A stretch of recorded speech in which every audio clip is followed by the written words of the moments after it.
one of the things that's a sign of a good social system or organization is that it can learn. I was curious, is the reverse also true in the sense with a few hundred really strong light triads coordinating sense making and organizing power be able to shift the system? It truly is an ancient question. And so I don't pretend to really have an answer to this question. Of course, many people have proposed answers. There's a couple ways to understand why the world is in the state that it's in, sometimes called conflict and mistake theory. How do you identify legitimate teacherly authority? This is a different question, but kind of the same question from how do you find information you can trust on the internet? Right? I think one of the things we discovered for ourselves in Bodhi Sangha was that there is a spiritual energy in this land which has accumulated over hundreds and hundreds of years and countless spiritual experiments, practices, mental models, frames repeated over and over again, which has kind of seeped into the soil. But if you're super open and you're trying to eat everything, you're going to die because you can't eat everything and you have to discriminate what is a mate and what will kill me, and etc. So the radical openness coupled to extreme discrimination, the clarification of desire. What do you want? What do you really want? And clarified desire reveals value, which means that if it's truly something that you desire, then it is valuable. Welcome to the Bodhi Sangha Podcast, where we come together to listen, learn, and support each other in uncertain times. We're a community exploring how to face today's challenges with wisdom, trust, and care. Join us as we walk this journey of change, rooted in connection and guided by life's deeper wisdom.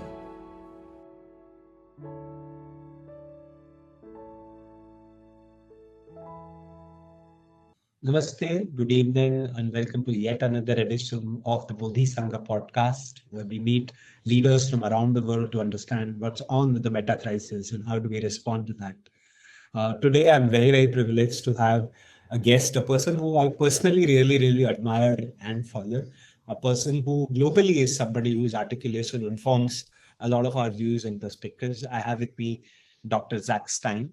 Hello, Zak, and welcome. It's great to be here. Good to see you. Most of our audience would know you, and yet I must introduce a few things about you. We all see you as a visionary, as a philosopher, as somebody who's thinking on the edge of education. And just want to acknowledge how you've been able to take ideas from your doctorate at Harvard, blend them and bring them into the meta-crisis context and kind of answer some really tough questions about how do we respond to today's times. So just want to acknowledge that. Our meta-crisis report begins on the preface with a quote from you around the definition of the meta-crisis. So your work has informed us a lot. Thank you. So Zak, I wanted to start with with every podcast there is this opening segment where sometimes there's a promotional segment, right? And I'll start with a semi-promotional segment about us. You have engaged with us now over a period of time in little bits, and yet you have a sense of what we're doing. So I was curious to start with saying, how do you see our work here in India, and what piece of the puzzle do you see us holding? Sure. I mean, it's been fascinating to learn about your work because of how there are overlapping questions that are so similar in terms of just the pressing need for educational innovation, almost no matter where you are. And yet contexts are so different depending where you are. And so I remember being struck by what it would be like to try to be an educational innovator in a place where there was continuity of religious tradition and civilization for thousands of years, which is your context as opposed to, let's say, the United States, where it's been a few hundred years. You could say something like that. And so I think there's something very important about that there's the contextual. Sometimes it's called, like Michelle Bowne says, something like cosmolocalism, right? Where there's this really radically contextual thing that you're doing, which I've actually been trying to learn from you. Like, tell me more about what it's like to be teaching in India, to have all these different urban contexts and rural contexts and languages and all this different history. So this radical locality, and yet the same, we're talking.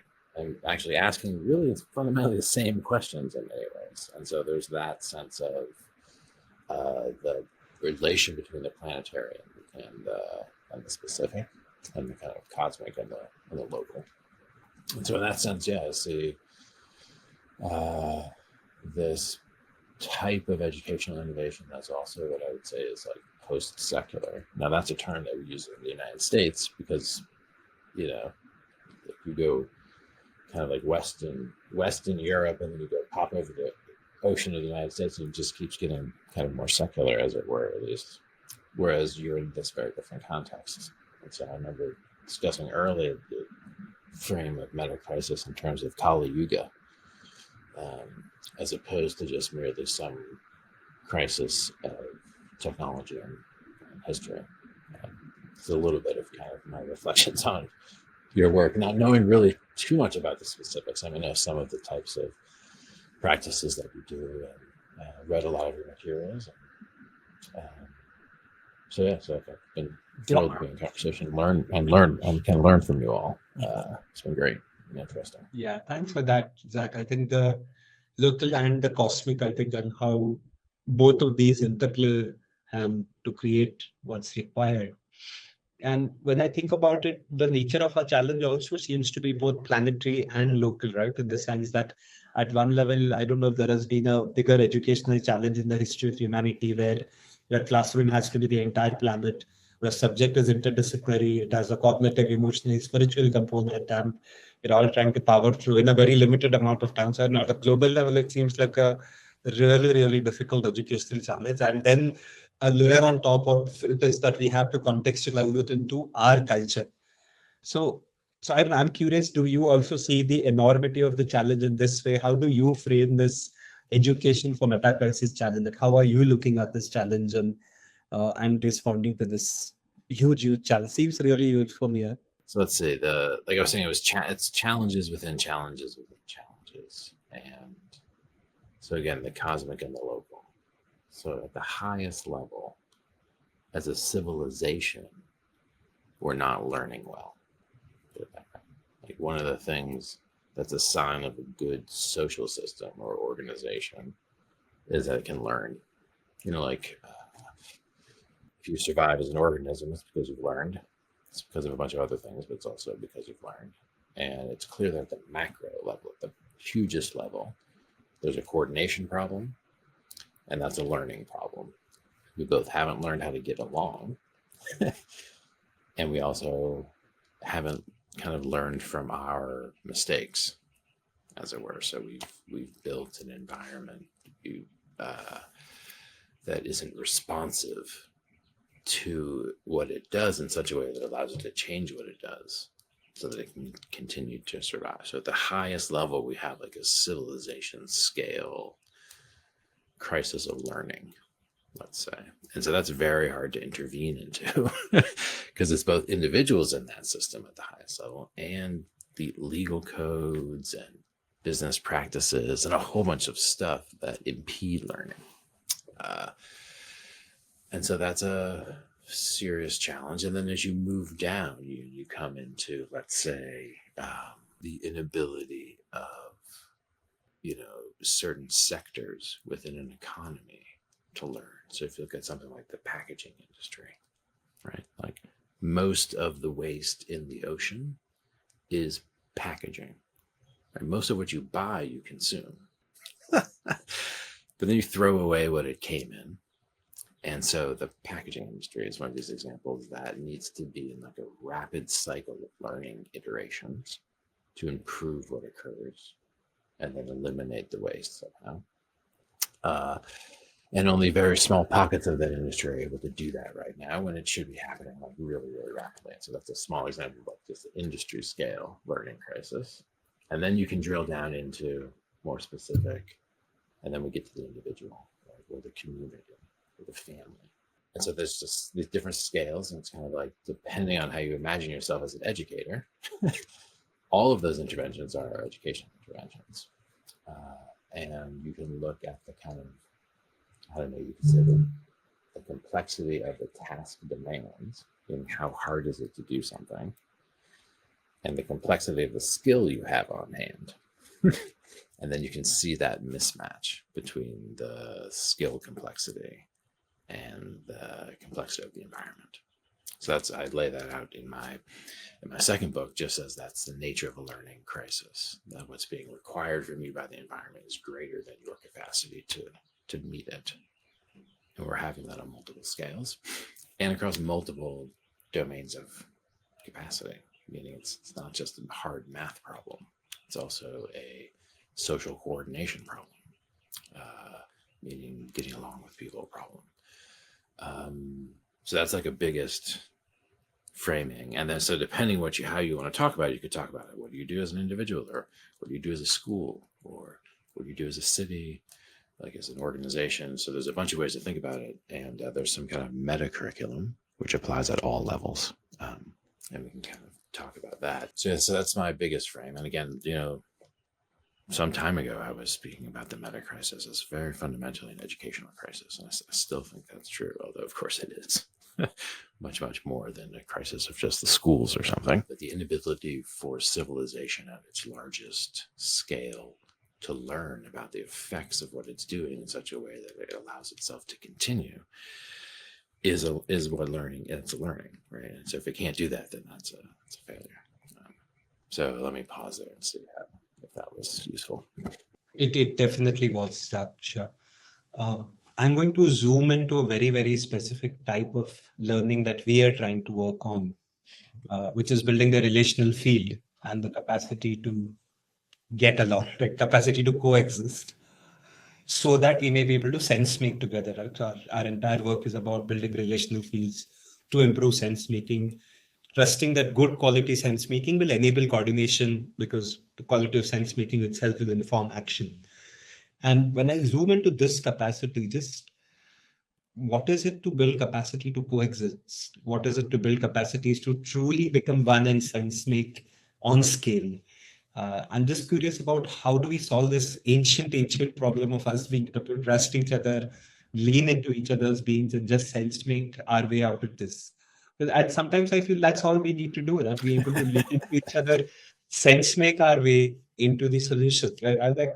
So if you can help me zoom a bit into this coexistence, sense making, person to person, org to org capacity, I'd love to know that. I mean, that's the question. And you say it's an ancient question, and it truly is an ancient question.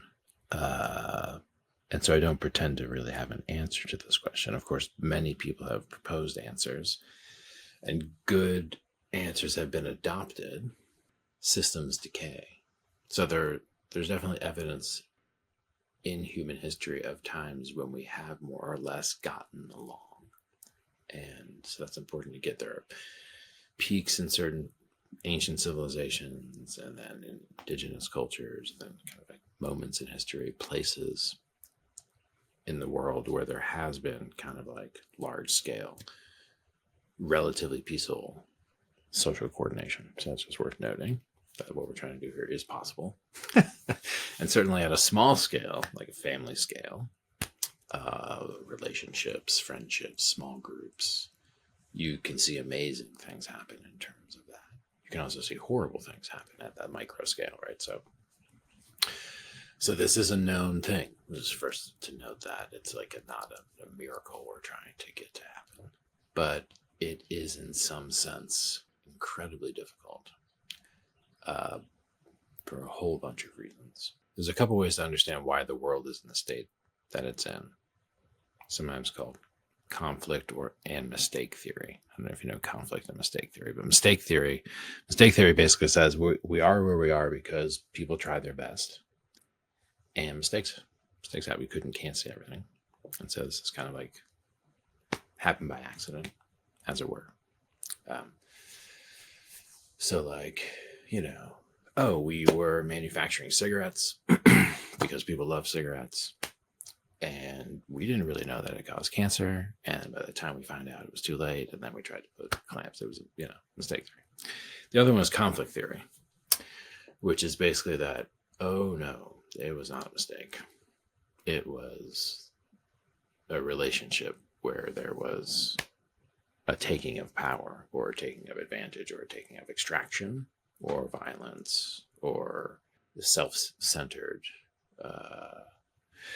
So in that sense, like we're manufacturing cigarettes, we know they're not. We know they're causing cancer. We hide the evidence that they're causing cancer, and we make money by making people sick. So that would be same event, mistake theory, conflict theory. So this question of why people don't get along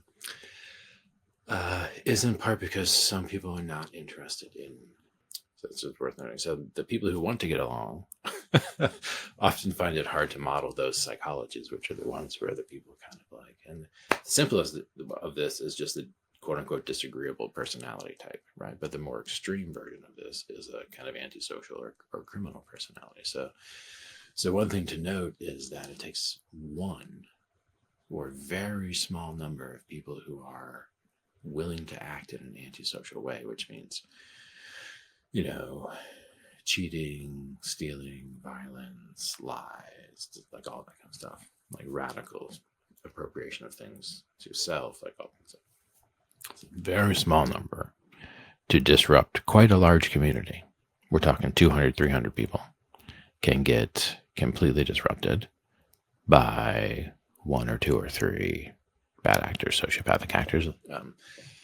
So this is one reason that needs to be noted if we want to be non-naive. And so what that means is it's just a slightly different attitude towards the social space, which means that you have to be able to establish one way to get along is to establish cultures that have clear norms of behavior, which allow you to notice antisocial behavior and call it out as such and help the person to learn why that's bad or to exit the community. So I think that one thing that needs to be noted is that in extreme postmodern cultural spaces, there's an absence of those vocabularies and languages that allow us to do that. Some of the benefits of, let's say, certain types of religious culture. Now, obviously, this can go terribly wrong, which is why modernity and then eventually post-modernity was like, get rid of that stuff because it's oppressive and stigmatizing. And, right, we get that. And yet, there still needs to be the ability to put a check on selfish, antisocial, disruptive behavior, not done by accident because someone doesn't understand the social norms or they misunderstood the context, but done on purpose because of someone's personality system or whatever. So imagine we've done that. Now we're in a space where everyone really does want to get along, right? Like we're an example of a family system or, you know, most organizations. And then you still can't get along. So that's the first thing to note. It's like, once you've done that basic kind of like hygiene and made sure, okay, we're all, you know, all good faith actors here. Now it's like, okay, but now it's still hard to get along. And there are many reasons for that. One is that disagreement, even tragedy, is a feature, not a bug, of social dynamics. So it's worth noting. And so, like, intergenerational transmission, I would argue, which is just a fancy way of saying family systems that are large, where you've got, you know, multiple generations kind of like doing the thing of bringing the youth into the world. Like, to me, that's the basic unit of humanness, let's say. Civilization supports that or should support that. So if you look at that as a structure, what's going to occur in there? You need to have disagreement between father, son, and grandfather. You need to have mostly agreement, but then there need to be places of very strong agreement, or else the culture stagnates and you have a kind of a sick culture, right? So that's an example. There actually needs to be death. The grandfather needs to die. And the father needs to become the grandfather, and so on. And so that's tragedy, right? Even if you live the most beautiful, awesome life, when grandpa dies, it's a tragedy, right? So again, tragedy, disagreement built into this as a basic structure. Now, of course, that can go. I'm not saying like let's have abusive like I'm not saying that.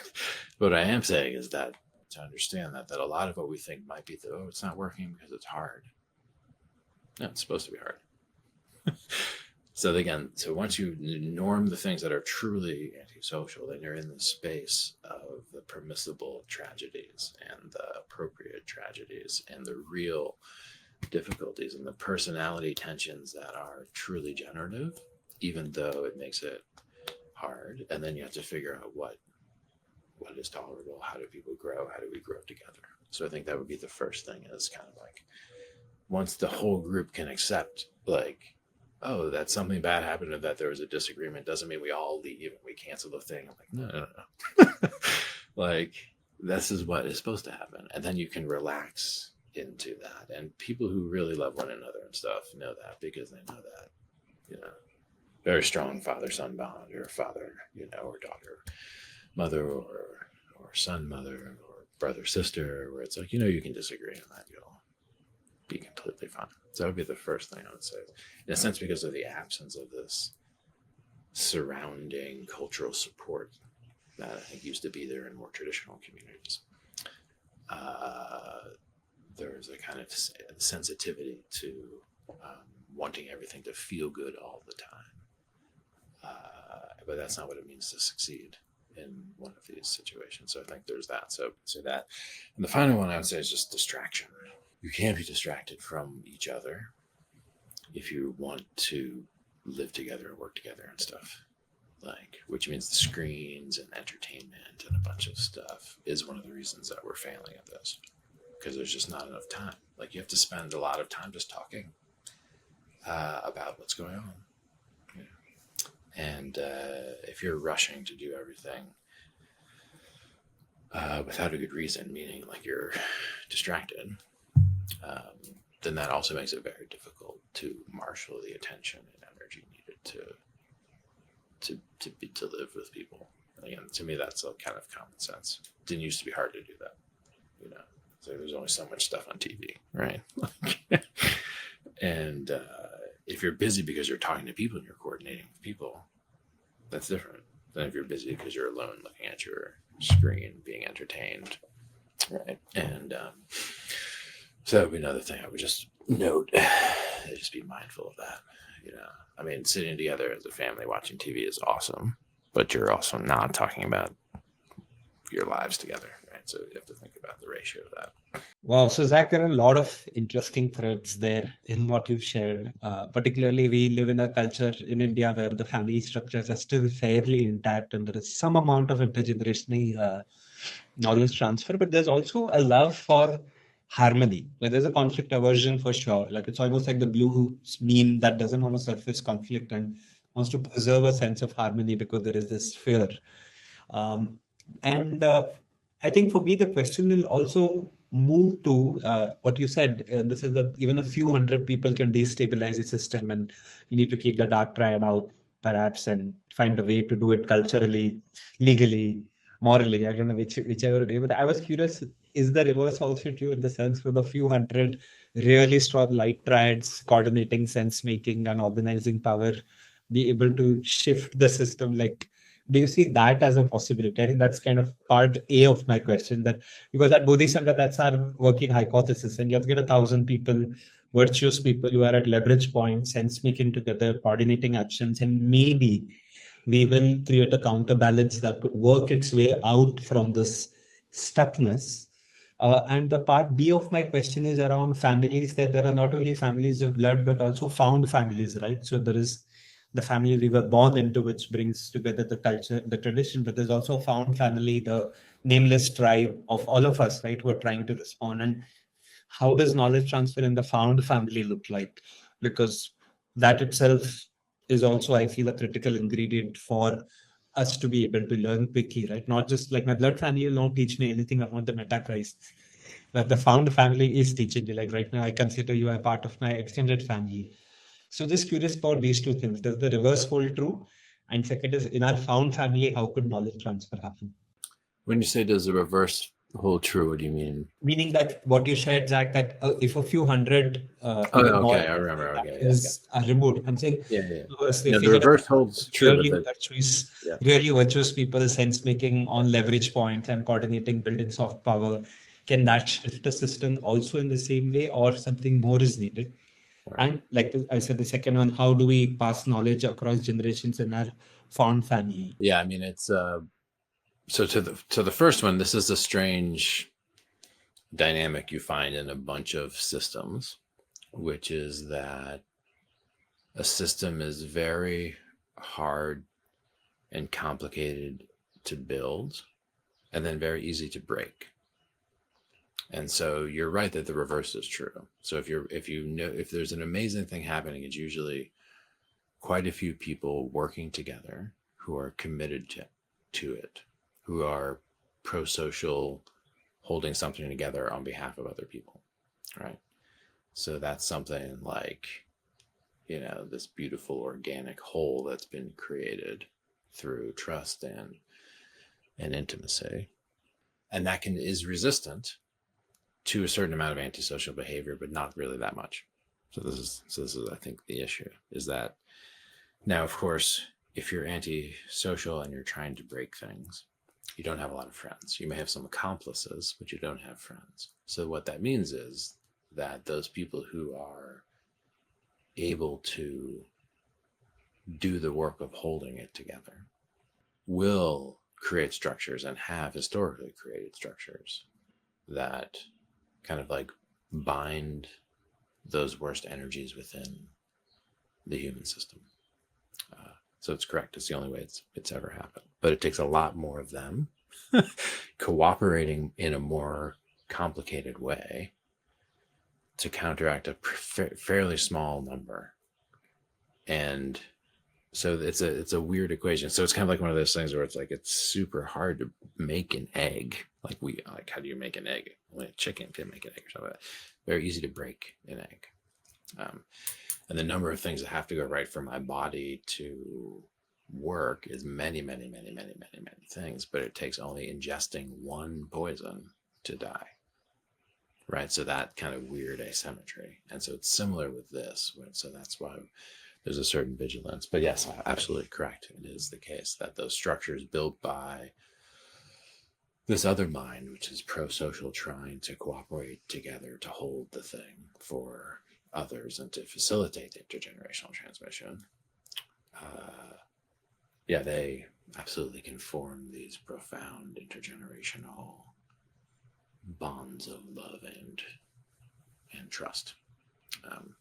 So you want to create a way to facilitate that type of coordination, just to surface and educate and facilitate those and build that strength.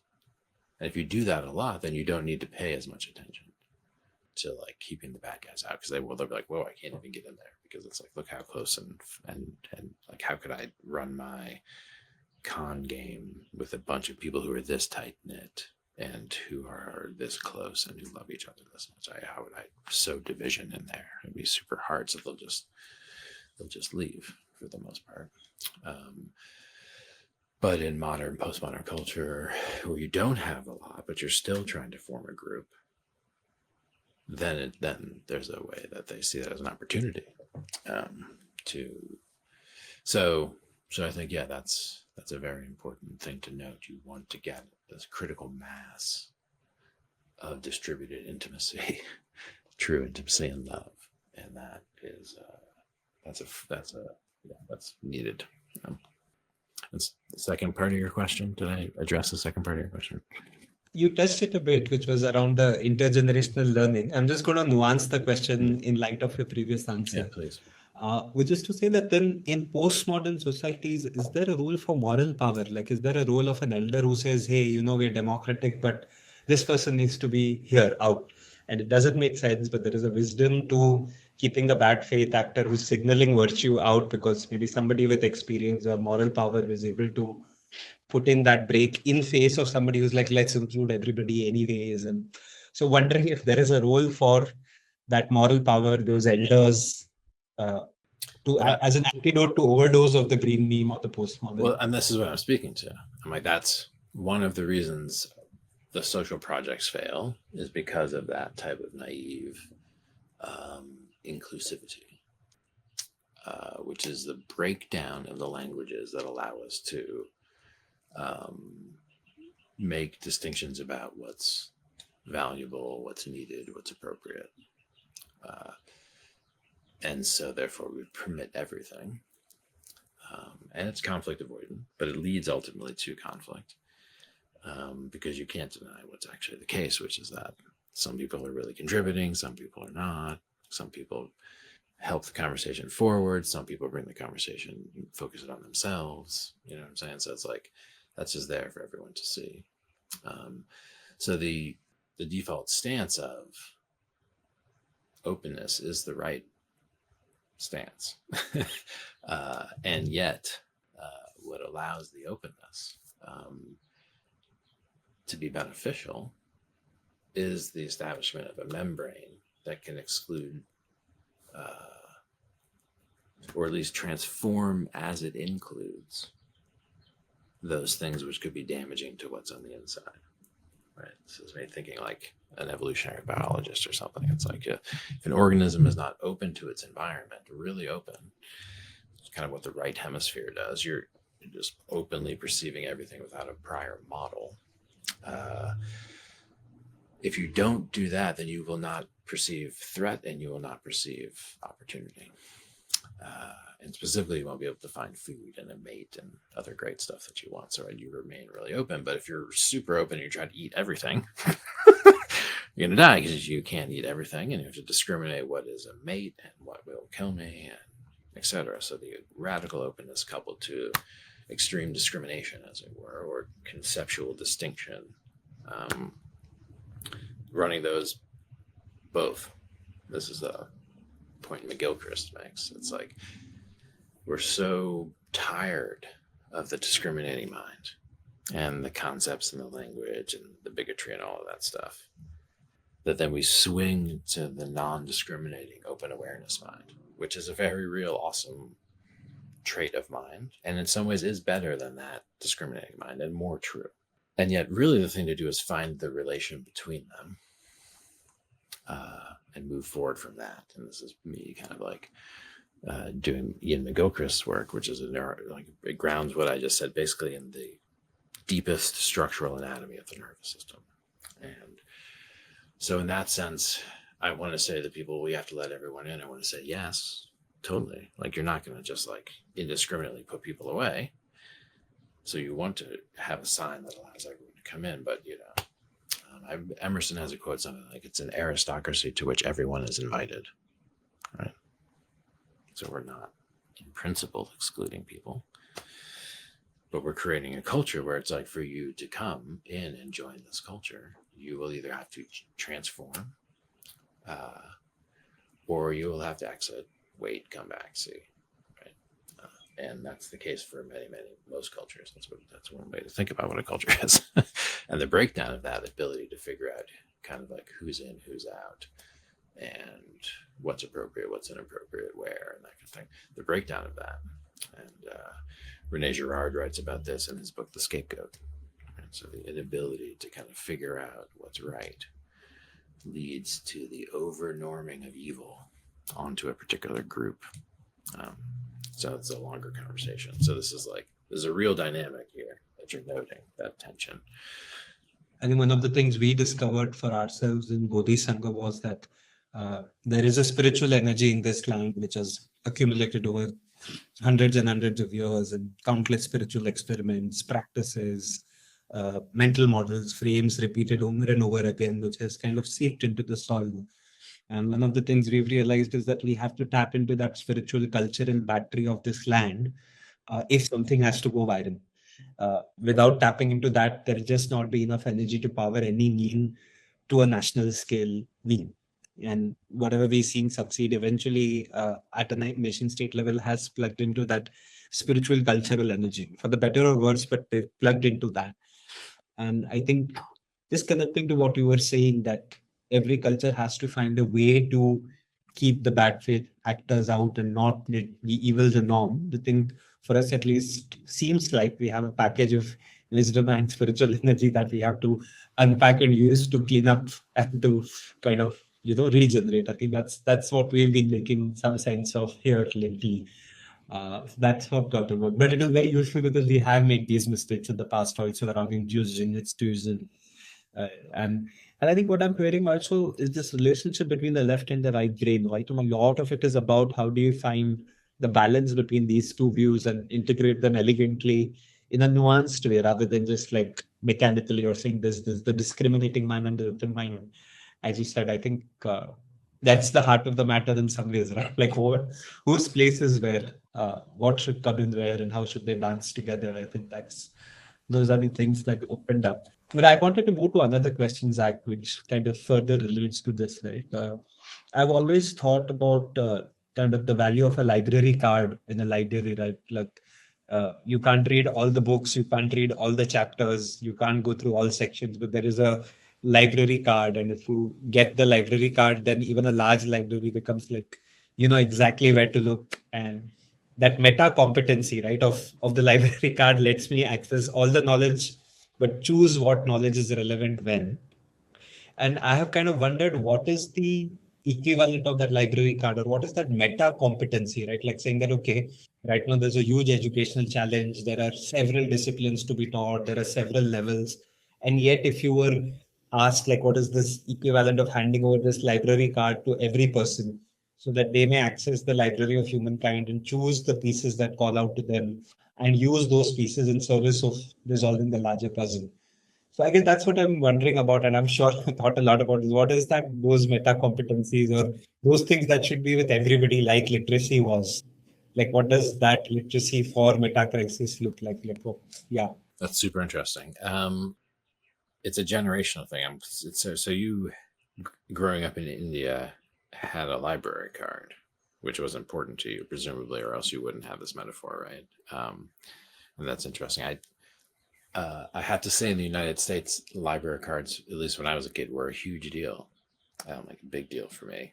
I don't know if they are anymore, given the internet. So it's kind of an interesting thing. Where it was like, at the time, as a young man, almost as important as a driver's license was this library card that you had, which allowed you to get all these books. And didn't have the internet.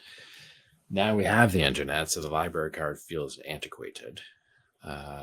What was interesting, and the reason you have the library card, was in part for access to the librarian.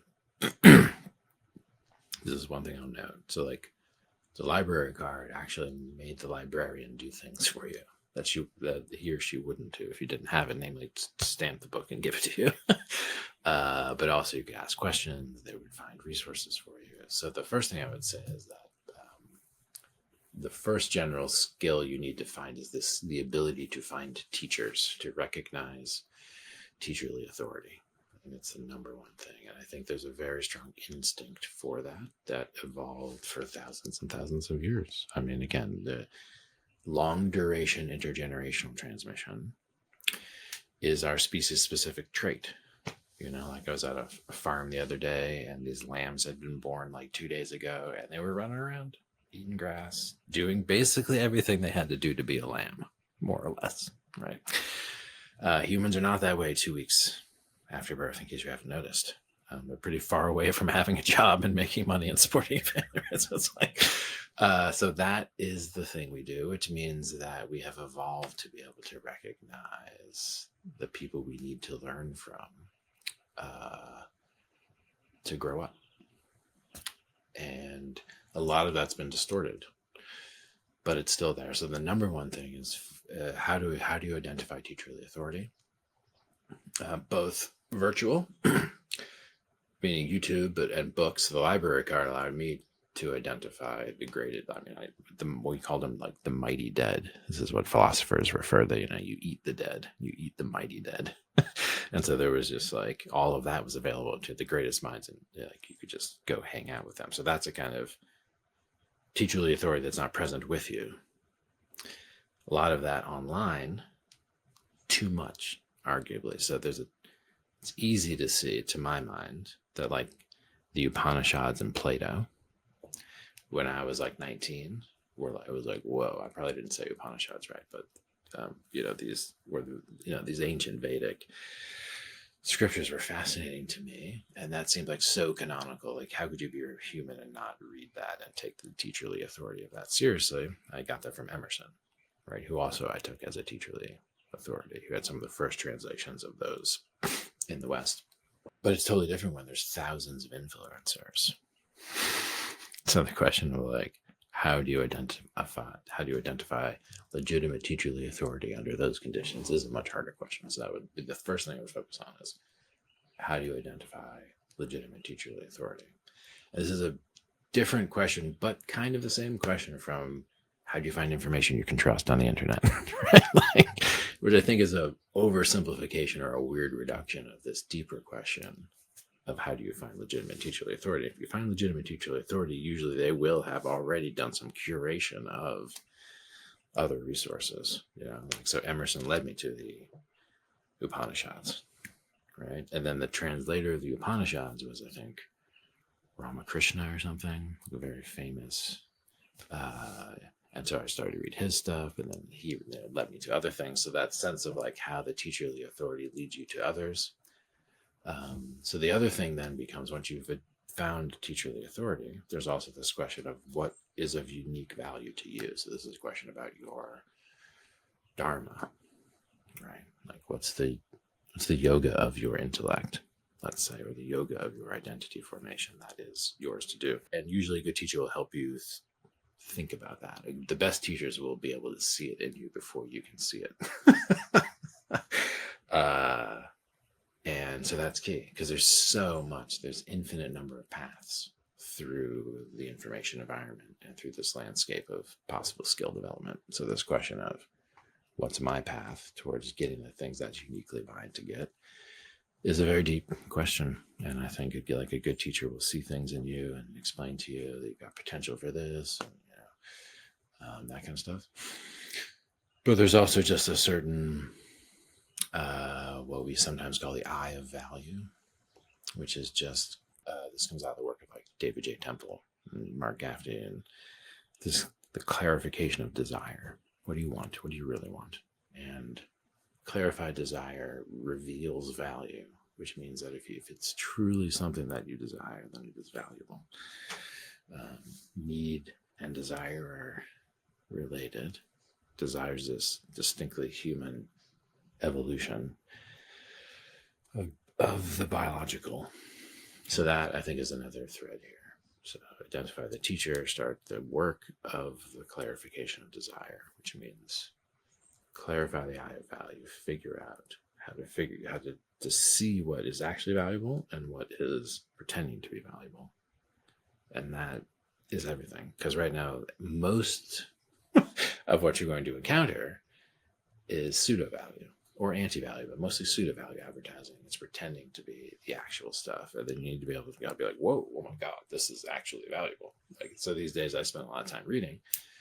And mostly I'm like, 50% of the stuff I read very quickly because it's not super valuable. It's information to me and I need it, but it's not. And every once in a while you hit something and you're like, holy cow, like this is like extremely valuable thing. So there's a reason that, the Upanishads are still read. It's not just like arbitrary or something. And similar with other things. So the question is, what is occurring today? What is happening today being produced in the last decades or now, which will still be read, God willing, 500 years from now?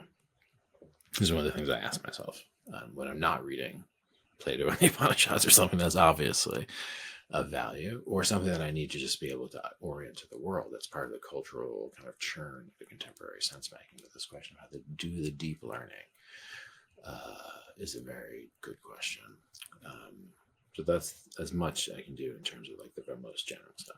That's quite helpful, Zach. I mean, let me also rephrase it. I think because problems are also contextual, being able to identify the right teacher for the right context at the right problem. And I don't fully understand the solution. So even my judgment about who should be the teacher is itself could get hampered. Like I have to get better at identifying who's the right person to come into this context or the right piece of knowledge that will illuminate the next step on my journey. I think, and if I'm able to build that capacity at scale for people, then you'll have a bunch of people who are very good at searching what they need and actually start illuminating their own next steps. And the second part that you said, that if I'm able to ignite that real need, like where need meets desire, where there's real value and recognition of authentic value versus pseudo value. So then I'm getting better at understanding what's valuable. I'm getting better at who will deliver this value for me at the next stage. And hopefully a positive loop where I get like a sharpshooter. I become more and more a sharpshooter who's able to identify that right knowledge and the right person and kind of, and I think that's quite beautiful. And again, I want to like as a last question also for this podcast, being mindful of time, locate that into the relational field again, because the task we have taken onto ourselves is to look at relational capital or social capital, the way there's a lot of financial capital, it's spelled out, mapped, measured, rules are clear, even if they're hacked or hijacked. Relational or social capital, how do we build that, has been one of our quests, one of the things we've been trying to do. And again, going back to what you're saying previously, how do we get better at identifying who are people who truly mastered this whole relational piece, truly mastered goodness, truly mastered the capacity to relate at very deep levels, to receive sense making, not just intellectually, but I don't know, body level sense making. I wonder, because again, I'm thinking if you're able to build this capacity in the way you've spelt out, that is, build a relational capacity in a way that people can identify who will teach me to relate deeper at the next level, because that's really what we're trying to do. So I'm just like in closing, wondering what would it be to apply what you have said, intergenerational knowledge transfer, identifying the right teachers, need, desire, and applying it to this very narrow problem of sense making and building a relational field for sense making. That's what we as Bodhi Sangha have taken on, and that's like ours to solve. So just curious if there are any things that come to you, and how do we apply this to relational field building for sense making, this whole learning process? Let's see. So there's a set of things that you said that are super interesting. So it's like the identity is what allows you to understand the world. This is like the deeper. So like if you're in cognitive science, what I said makes no sense. It's your eyeballs and the reliable differential responsiveness of your nervous system and a whole bunch of other things. But from another tradition, like a psychoanalytical tradition or spiritual tradition, it's actually who you are, the knower and the known, right? And so in a very real way, the ability to know anything is correlate to your ability for love, something like that.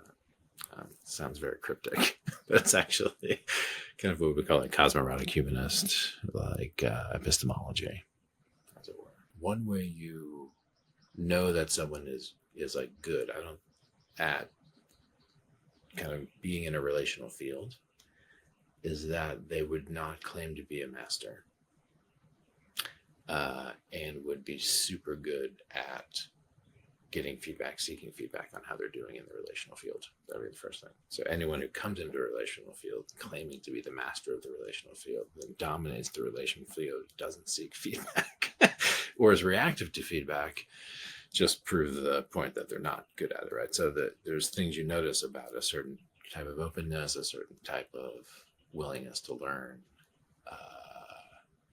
So that's one thing I would note, is that I've encountered, especially in some younger people, like people who've done a lot of study of like neurolinguistic programming, nonviolent communication, and like circling, and like a whole bunch of these practices would bring structure to the relational field, when the work of being in a relational field is the work of being in an unstructured relational field.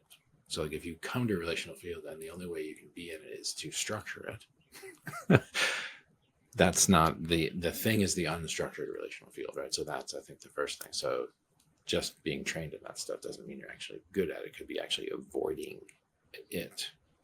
If you're in that, everyone's trying to participate. Everyone's learning about how they're being received from one another, which is hard. Then you are in a position to actually learn something or build something. And this is the way, really, when you look at good engineering teams or good teams of researchers and scientists, usually you have to be like very friendly, very trusting, often able to be sharing humor together. This is something that's not often noted, but like in order to fail well or to be under stress and pressure well, you have to be able to have a good sense of humor. It's another part of realizing that tragedy is like a feature, not a bug, is the ability to laugh at that. So like you'll notice like Green Berets and like special ops guys and like surgeons and like, you know, EMTs and like emergency room workers have like really a lot of dark humor, right? Because so that's just worth noting, that some of what allows for the self-deprecation and humility to be like, oh, I was completely wrong there. Like, is trusting you're in the field with your buddies who also have been wrong and are able to admit it and learn. So that sense of just like that rapid turnover of social learning is key for sense making, not like having a fun time together, which is also the case, but for sense making, which means building things that work or really understanding a problem. Very, very, very helpful to have that, which is why they try to create in big organizations and stuff like Google, they try to create little sandboxes where you just throw a bunch of people, try to get them to be friends who can collaborate openly, right? Because the overarching surveillance and bureaucracy of many large organizations will stifle precisely the kind of informality and trust and unstructured thing that allows for the honesty and earnestness to like know something that's hard and really work on it together. So yeah, it's a good way to think about relational fields for sense making. That's good starting pointers, Zach. I think these are really helpful for us. And just to meta reflect on the podcast as I close it, I think this podcast has given us several pointers to take back into Bodhi Sangha and to translate it into how we work, including things around inclusion, exclusion, intergenerational knowledge transfer. How do we build the relational field? What are capacities? So I guess just feeling like we have a lot of raw material for us to actually take back and action. Gratitude for that, Zach, for taking time. And I hope this is one of many podcasts over the years that we are Absolutely. able to have Yeah. impact, because there's so much richness and such a lot of desire to open, but also honoring the time. But just thank you, Zach. I think there's so many valuable pointers for us that we're taking away. And our commitment will be to translate these on the ground into action, come back to you and give us the feedback you're saying, hey, this happened, this did not happen. And you'll continue to do that. So yeah, thank you. Thank you so much. Amazing. Yeah, thank you. I'm happy to, we'll do more. We'll get as quickly as we can. Let's do that. And yeah, good luck with everything, my friend.